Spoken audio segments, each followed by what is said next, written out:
Прошедший сезон без сомнения можно назвать самым захватывающим. С сентября по май на Нерюнгринском льду параллельно играли ветераны, любители и профессионалы. В основном это работники крупных предприятий – ГРЭС, Колмар и Якутугаль.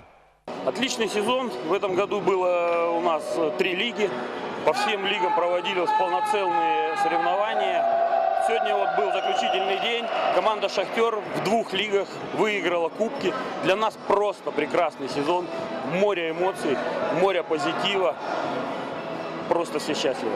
Хоккей в Нерюнгринском районе становится все более популярным. И если раньше предпочтение в основном отдавалось футболу, то сегодня ледовые баталии вызывают больше интерес.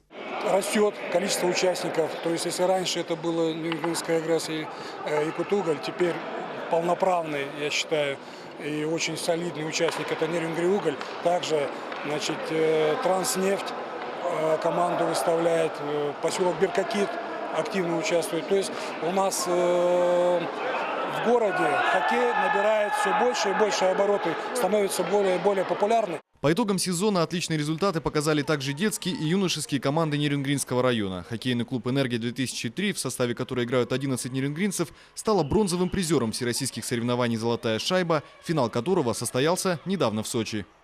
Мы все равно хотели первое место занять, мы могли его занять. Нам не хватило физической подготовки и психологической. Были сильные, хорошие впечатления из-за того, что мы играли на олимпийских объектах. Следующий хоккейный сезон обещает стать еще интереснее. В основную борьбу включатся команды из других регионов. В частности, это спортсмены из города Тында Амурской области. Игры уже планируются как на домашнем, так и гостевом льду. Леонид Иванов, Виктор Ехнич, Вести, Нерюнгри.